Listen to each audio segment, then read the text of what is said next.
Lipedema, we're going to talk about it today and specifically how to treat it if you have it. I'm Dr. Paul Zalzal. I'm Dr. Brad Weening. Welcome to Talking with Docs. We have a guest, a returning guest, Dr. John Chuback from the Jersey Shore. Dr. Maybe Chuback not quite the shore. is I don't really back. know the distinction. From North Jersey. Okay, He's there you taking go. a break from his show, The Real Surgeons of New Jersey. That's right. To be with us today. It's a pleasure, guys. Thanks for coming, John. Okay, so we've done a previous video about lipedema, but it was more about identifying it and addressing a little bit what it is. But today we're talking more about the treatment, and particularly the more invasive side of surgical treatment. But let's start at the beginning, just a refresher for people. What actually is lipedema? Well, lipedema is a fat disorder that we are learning more and more about. And again, we did a video on this that got tremendous response because there are a lot of people suffering from this problem that have been largely neglected and marginalized, quite frankly, from in the medical community and socially as well. So generally, we believe that it's genetically transmitted. There's no known gene for it yet, but we definitely see that it's running in families. Anywhere between 20 and 60% of patients have a strong family history. And it's basically a very abnormal deposition of fatty tissue on the body. And there are a few types we can talk about and a few stages we could talk about quickly just to review, but most physicians have no idea that this is a real disease, and these patients are basically told that they're obese, and often they will have an elevated BMI, 35 or above, but it is not normal obesity, and you can see that through physical examination when you are really well trained as a physician to pick this up. So that's on behalf of the medical community, sorry that we didn't know about this sooner. If you have had a bad experience, we apologize. But at least we're making the video now to try and clarify this, that it's genetic, a big genetic proportion of it actually, that's a pretty high number, and should not be clumped together with typical obesity that we most commonly refer to. So this is sort of a specific type of disorder with fat deposition. And what's interesting is that histologically, it's different kind of fat, right? It's not normal fat. So when they look at it, there's more fat cells. The fat cells are bigger, as well as the fat cells are kind of wrapped in like a fibrous kind of mesh almost. Exactly. And they think this is what makes it more painful. Exactly. It's clearly at its core, like so many diseases that we know about now, inflammatory in nature. So we know that it's almost exclusively in women. There are some men who get it, but it's almost exclusively in women. And besides being genetically linked, hormonally linked, we know that the disease sort of declares itself or reveals itself at major hormonal moments in a woman's life: puberty, pregnancy, and menopause. So, and even there have been cases with birth control pill, which has hormone in it. So we know there's a hormonal link also, but it's definitely different than plain old obesity, for sure. And the main issue with this is probably twofold, right? So there's a cosmetic concern, so people don't like how it looks. But the other concern is that it's actually sore. This causes these people pain and discomfort and debilitation. Yeah, and actually as orthopedic surgeons, this is kind of interesting to you, I would think also. There's also a functional component, especially when you get into more advanced stages of the disease, like stage 3. Patients develop what we call lobules or wattles. They can be very, very large, very sort of aggressive, impressive looking outpouchings of fatty tissue around the hips and often in the inner knees. And you also often see a lot of knock-knee kind of body habitus in these patients. So mobility and ambulation become a problem. Walking becomes a problem, quite frankly, getting around. It's a vicious circle because the associated elevated BMI also puts an increased load on the joints, which does wear them out faster. Exactly. So so you've got this, someone has this, some of our viewers might have this. What can we do about it? What are some treatment options? Well, like everything else in medicine, we try to start slow and start with the things that are conservative and non-invasive.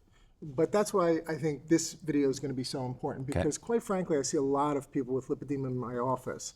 And in early stages, especially stage 1 and 2, those conservative measures like compression, exercise, a lot of non-weight-bearing exercises because of the joints, Paul, that you mentioned. Swimming, for example, is one of the highly advocated exercises for people with lipedema. These things are helpful in getting lymphatic flow going, hopefully burning some extra calories, helping the patient to control their BMI.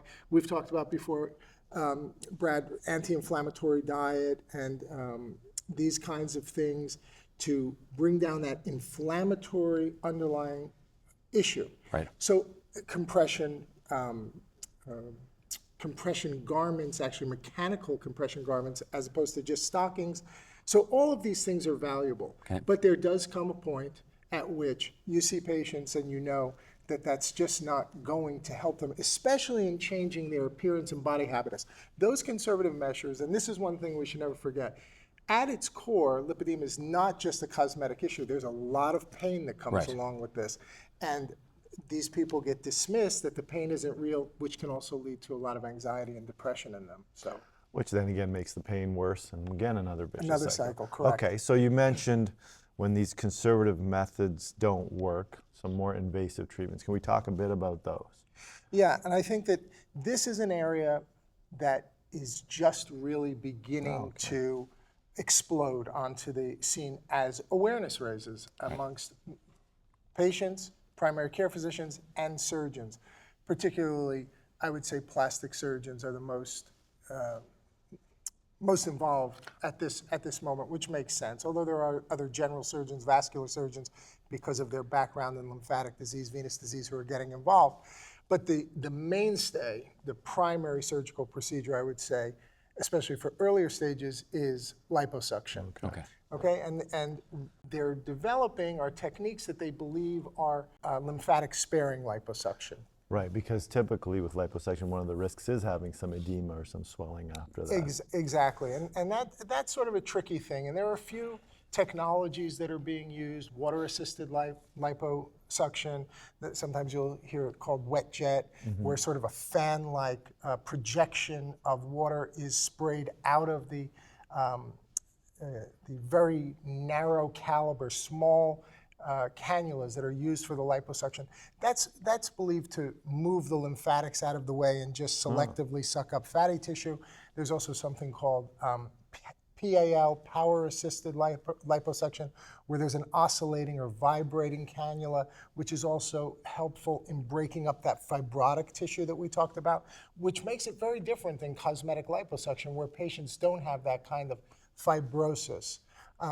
So those are and it's done under what we call tumescent anesthetic, Right. Which is an advanced procedure, which is a lot safer in some ways, because a lot of times now patients don't need general anesthesia, and there's a mixture of saline solution, lidocaine solution, and often epinephrine to keep bleeding down. Right. So it can be done with the patient actually awake, which is amazing. And actually, just for the average person, so what is, at its core, what is liposuction? Is it literally just sucking out Suction fat? of the lipo. Yeah.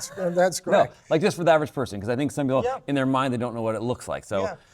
So you would evaluate the patient's body habitus, see what their shape is in a standing position, a lying position, and mark them. So you see where these lobules and these wattles of fat exist, and then put them in a lying position and numb up that area with that tumescent anesthetic. And then through tiny, tiny incisions, you can pass long, what we call cannulas. They're basically like metal drinking straws, if you will. And that's hooked up to a suction source. And you're basically going in and out of the tissue along the length of the limb. In this case, it's the lower extremity generally. And that machine just sucks that excess fat out. It's really quite remarkable. And a lot of fat can be removed that way. and so what would be the caliber of the straw? Like a couple millimeters? Yes, I would say a couple of millimeters to several millimeters. Okay.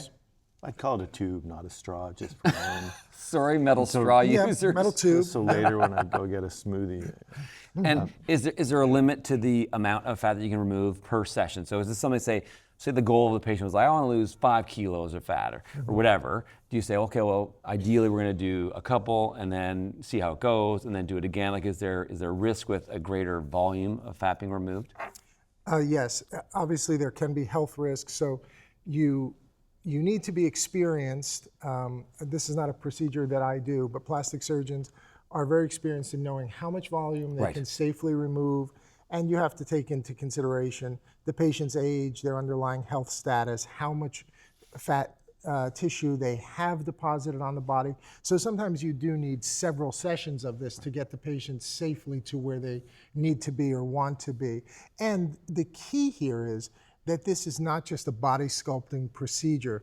You're also going to see, in many cases, significant reduction in those symptoms, the bruisability, the tenderness, the pain, and all of those issues. Okay, now like any surgical procedure or invasive procedure, there's lots of benefits often, and there are some risks. Can you just quickly run through what some of the risks are with this procedure? Yeah, bleeding is always a risk with any kind of surgery.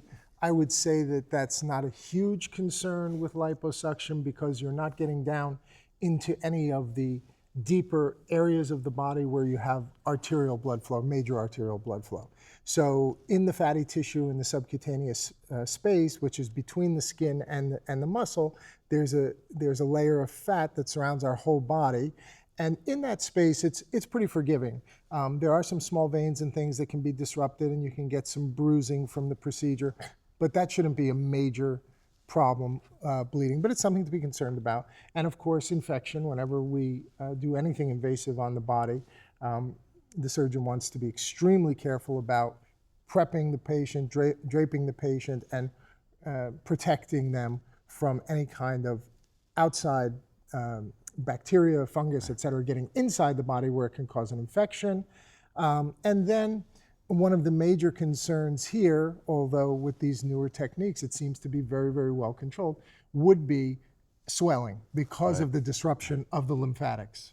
I had a patient in the office. I was seeing her for knee arthritis, and she had some swelling, and she'd also had liposuction within the last 6 weeks, and she was experiencing swelling from that. We had a tough time determining, is the swelling, is it in the knee, is it coming from the knee, is it a complication of what you had done, and also with some of the pain, where was it coming? So it can be challenging to look at that And stuff. some of that is going to be normal, just inflammatory reaction to the surgery, but what you want to make sure is that you're not developing what we call lymphoceles, where you can have a collection of lymphatic fluid, or seromas, where there are collections of serum under the skin, and those have to be managed and dealt with in various ways if unfortunately they occur.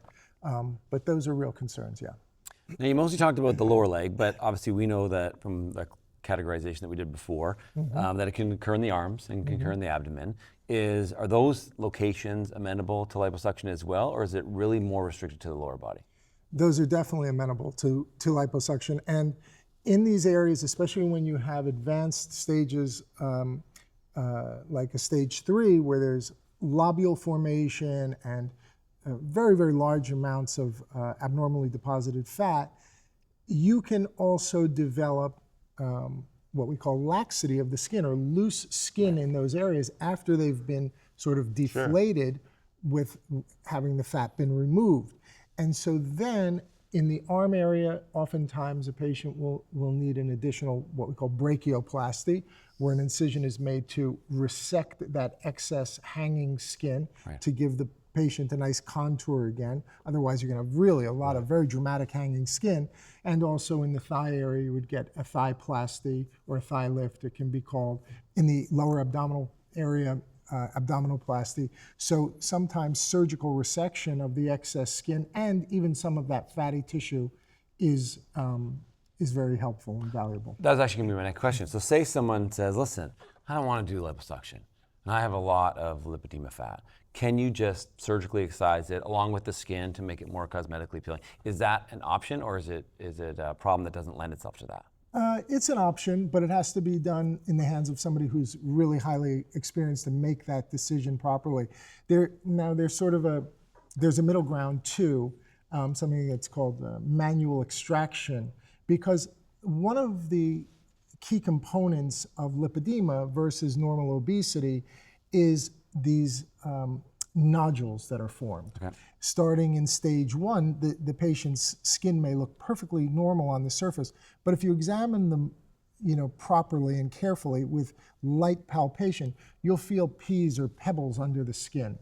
And those nodules will grow with time. And is that fat or is that fibrous tissue that you're feeling? It's fat surrounded by fibrous tissue, which is creating these nodules, almost like a lipoma gets formed.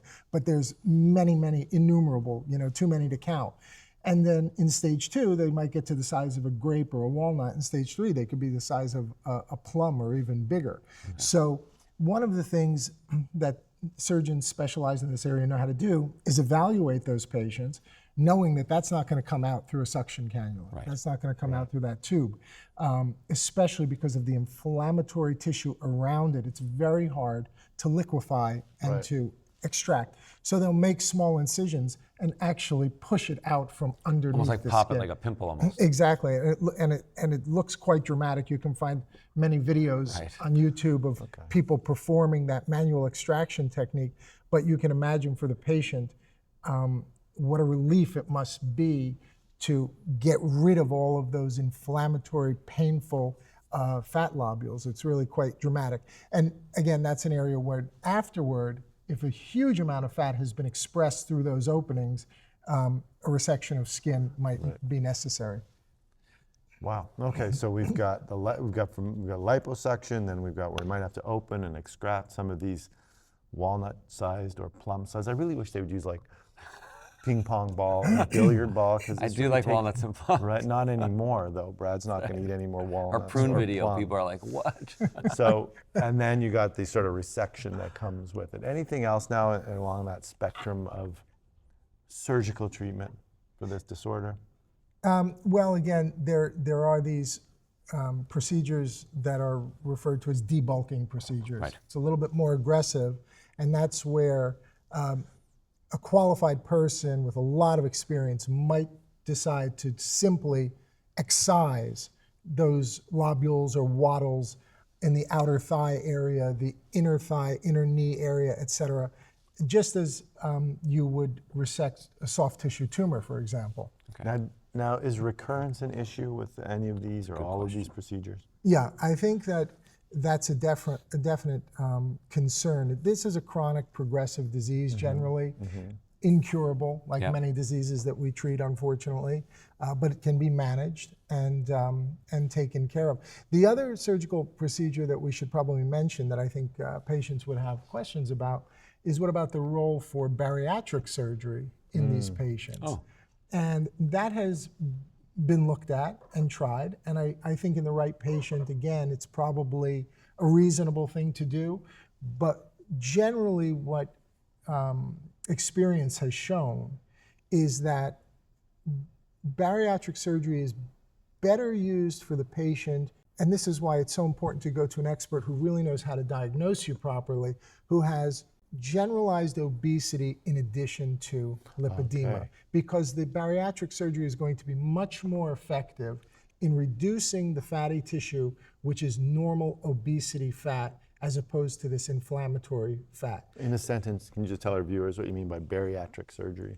Bariatric surgery would be a surgery that is meant to restrict calories and therefore lead to dramatic weight loss, generally for people with morbid obesity, although in recent years it's become more lax, the indication. Sure. But when we were all much younger, when I was a general surgical resident, for example, we were doing bariatric surgery in 600 and 800 pound patients, specialized tables and instruments. Right. Today it's people who can be much smaller than that, but the indications still have to be proper. And so it's a procedure on your stomach to restrict calories. Yeah, on the stomach, and to some degree also, depending on what operation, the intestines. Right. That can affect absorption as well. So it can just decrease the amount of food you can take in, and also how well you absorb calories and nutrients. And it can be very tricky, and it can have a lot of complications. And in this day and age, we have to talk about GLP-1 inhibitors and agonists and Ozempic type medications that are taking some of that market or some of that treatment away from the bariatric surgery people. Right. So the GLP-1 agonists, I think, are also being looked at very, very carefully, because it's a very hot area, and many people are enthusiastic about using them to lose weight.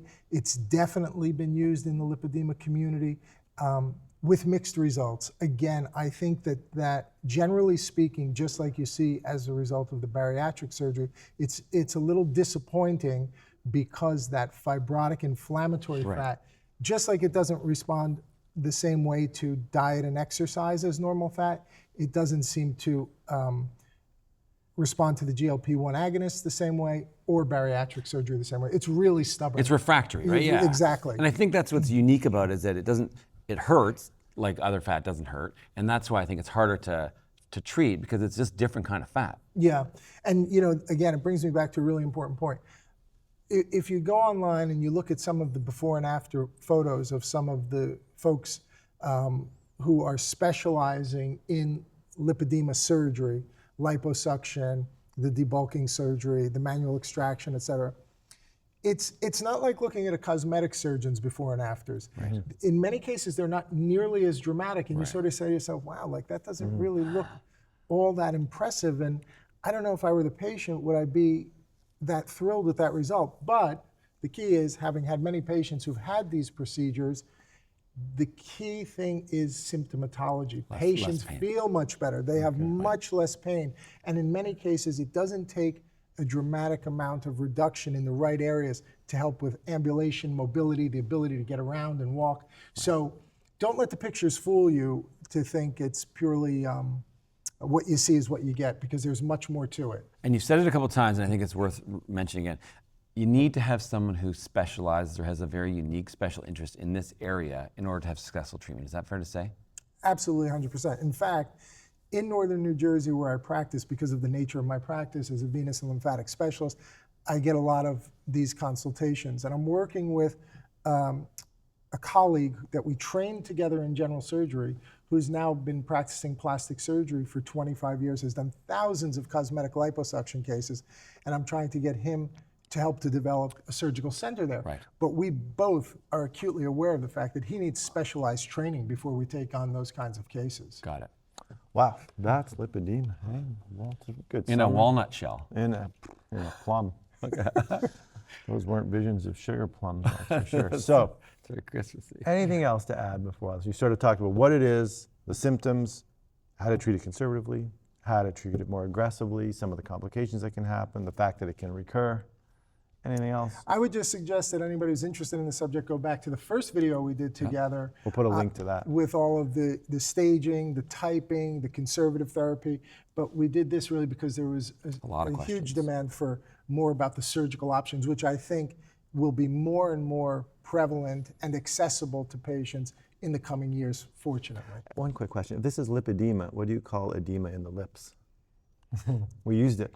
We used lipedema. We can't use it anymore. It's two words when you say it like that. Angioedema. There you go. About in that the lips? From what do you call it? Allergic reaction, right? That's right. But now you know. I'd say one of the take-home messages is know that this is common. This is a real thing. It is not in your head. And see someone that's going to validate your symptoms and your condition to help get you treatment. And now you know there are options. And if you like it, please like this video. Share it with someone that you know that maybe has this or was wondering about it to help them. Be careful though. You don't want to send this video. I think you have this. No, I'd agree. But maybe if they said they think they have it, then you could. Yeah, I agree. You don't want to be sending it out to your whole mailing list for sure. Yeah. Remember, you are in charge of your own health. And thanks to Dr. Chuback for joining us again and enlightening us. Always a pleasure, guys. We'll see you next time.